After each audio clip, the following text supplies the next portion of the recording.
قانتین والقانتات، وہ اطاعت اور فرما بردار مرد، وہ اطاعت اور فرما بردار خواتین، یہ ان لوگوں کا ذکر آتا ہے کہ جو صحابیات میں شمار ہوتی ہیں، جن کی صفات کو اللہ رب العزت نے قرآن مجید میں بیان فرمایا، ان کے اسلام کا ذکر کیا، ان کے ایمان کا ذکر کیا، ان کی اطاعت اور فرما برداری کا ذکر کیا، کس انداز سے خوشی و خضوع سے وہ اپنی نماز روزے مکمل کیا کرتے، نبی کریم علیہ السلام کا کہا مانا کرتے۔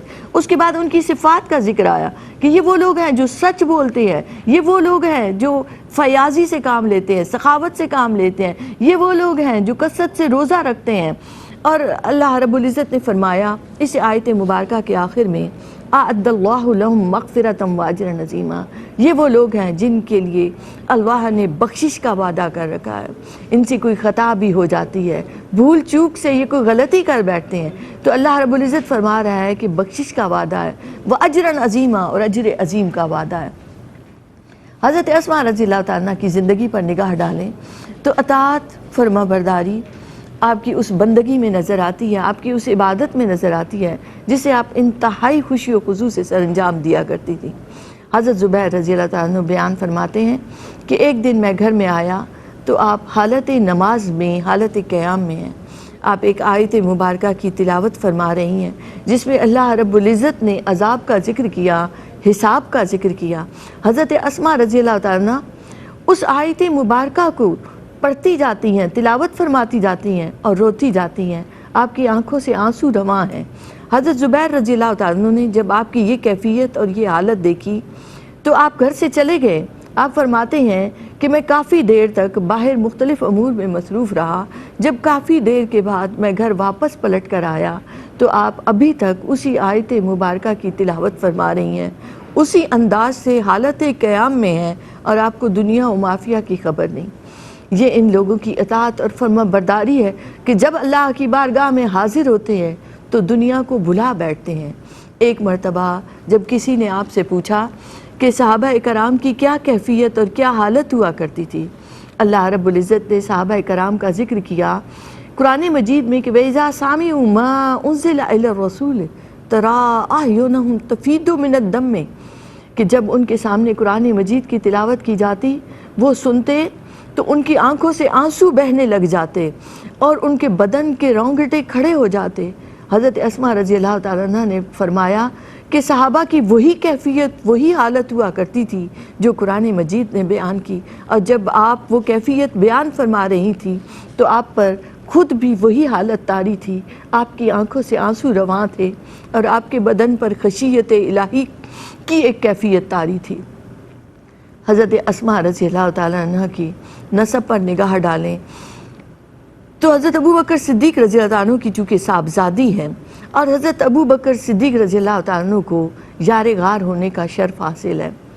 نبی کریم علیہ السلام مدینہ پاک میں ہجرت کا وہ واقعہ بہت مشہور ہے کہ جس میں حضرت ابو بکر صدیق رضی اللہ عنہ آپ کے ساتھ مکہ پاک سے نکلتے ہیں اور آپ دونوں 3 دن تک غار ثور میں مقیم ہوتے ہیں۔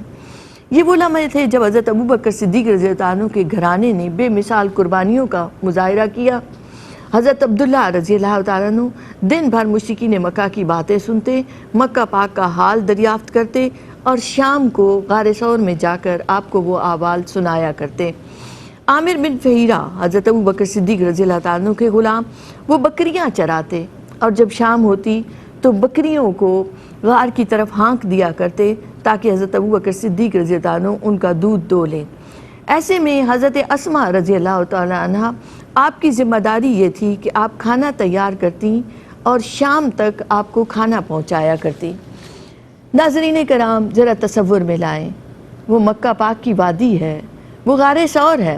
جو لوگ آج گئے ہیں وہ جانتے ہیں کہ تقریباً 2 گھنٹے کا سفر ہے ان پہاڑیوں پر غار ثور تک پہنچنے کا۔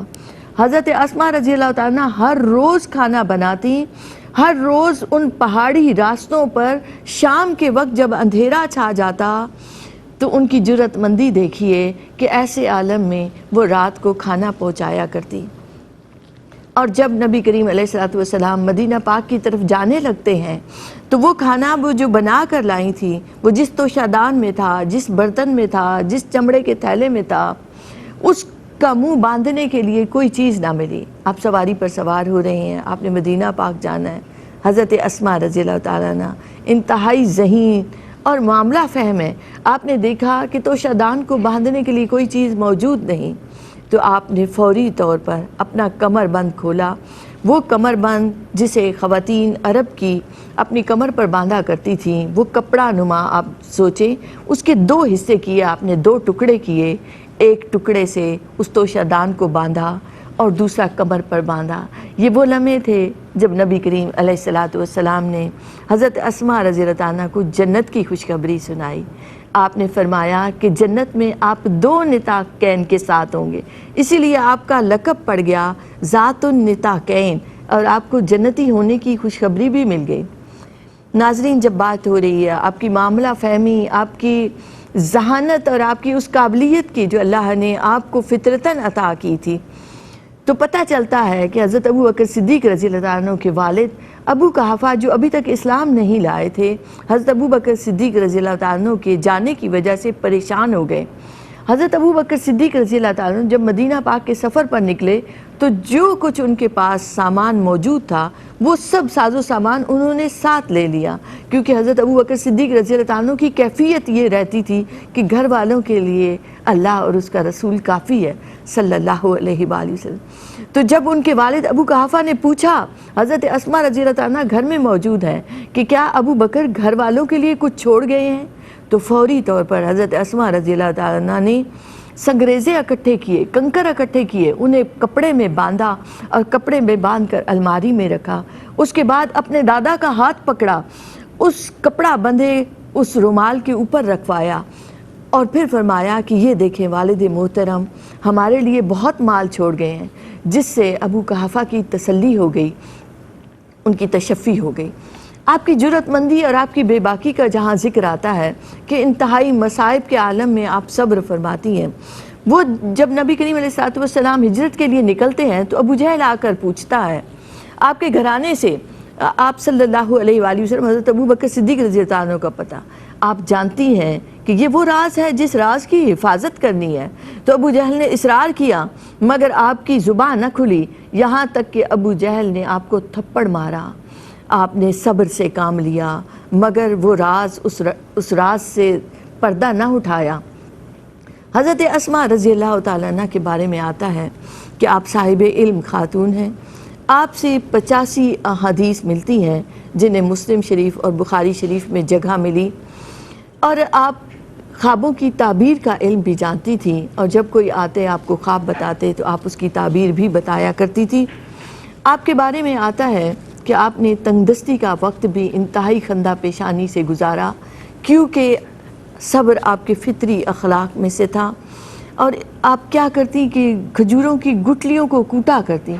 ناظرین, یہ آسان کام نہیں ہے, اسے جانوروں کی خوراک بنایا کرتی, کیونکہ تنگ دستی کا عالم تھا. نبی کریم علیہ الصلوۃ والسلام گزرے اور آپ کی اس مشقت کو دیکھا تو آپ سے فرمایا کہ اے اسماء اپنے ہاتھوں کو باندھنا نہیں ورنہ اللہ ہاتھ روک دے گا. اس کے بعد آپ کی سخاوت اور آپ کی فیاضی مشہور رہی کہ آپ کے پاس جو کچھ آتا آپ اللہ کی راہ میں دے دیا کرتی اور کبھی اپنے کل کے لیے نہ چھوڑا کرتی. کوئی آزمائش آ جاتی, کوئی پریشانی آ جاتی, یہاں تک کہ اگر آپ کے سر میں بھی درد ہوتا تو آپ فوراً اپنا محاسبہ کرتی, اپنے نفس کا محاسبہ کرتی کہ مجھ سے کوئی غلطی تو نہیں ہو گئی, اور پھر اور زیادہ رقت کے ساتھ توبہ کیا کرتی, استغفار کیا کرتی. اللہ رب العزت نے آپ کو خوبصورت ذہن عطا کیا تھا. آپ کی اسی قابلیت کی جھلک حضرت عبداللہ بن زبیر میں بھی نظر آتی ہے. آپ جنتی صحابہ میں سے ہیں اور آپ کا شمار ان جلیل القدر صحابیات میں سے ہوتا ہے جنہوں نے زندگی اللہ کی اطاعت اور فرما برداری میں گزاری. آپ حضرت زبیر کی زوجہ, حضرت عبداللہ کی والدہ, حضرت عائشہ کی بہن ہیں. ناظرین, حضرت اسماء رضی اللہ تعالیٰ عنہ ان صحابیات میں سے ہیں جن کی شان بلند ہے اور جن کا تذکرہ خوبصورت ہے. آپ مکہ مکرمہ میں ہجرت سے 27 سال قبل پیدا ہوئیں. اللہ نے آپ کو طویل عمر سے نوازا. آپ نے 100 سال سے زیادہ عمر پائی مگر آپ کا ایک بھی دانت نہ گرا. اور 100 سال سے زیادہ عمر ہو جائے تو انسان کے حواس جاتے رہتے ہیں, مگر اللہ رب العزت نے آپ کے حواس کو سلامت رکھا. حضرت عبداللہ جب آخر میں دشمنوں سے مقابلہ ہوتا ہے، آپ کے سارے ساتھی آپ کا ساتھ چھوڑ جاتے ہیں اور آپ اپنی عظیم الشان والدہ کے پاس آتے ہیں اور ان سے پوچھتے ہیں کہ اکیلا رہ گیا ہوں، ساتھیوں نے ساتھ چھوڑ دیا۔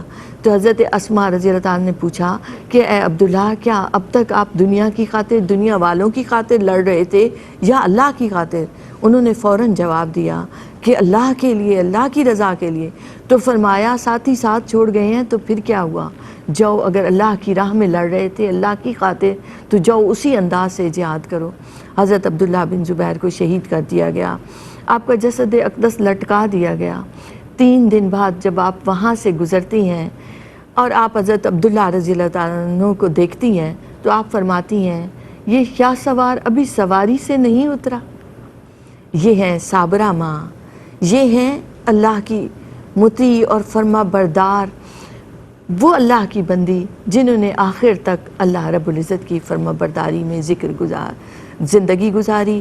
لوگ آپ کو تانا دیا کرتے نتاقین ہونے کا، آپ اس پر فخر کرتی کہ میرے آقا رسول اکرم صلی اللہ علیہ وآلہ وسلم نے یہ لقب مجھے عطا کیا ہے۔ اللہ رب العزت ہمیں ان لوگوں کے نقش قدم پر چلنے کی توفیق عطا فرمائے اور ہمارا بھی لمحہ لمحہ اللہ کی اطاعت میں گزرے، فرما برداری میں گزرے، اور ان لوگوں جیسی صفات ہم میں بھی پیدا ہوں۔ وما علینا الا البلاغ المبین۔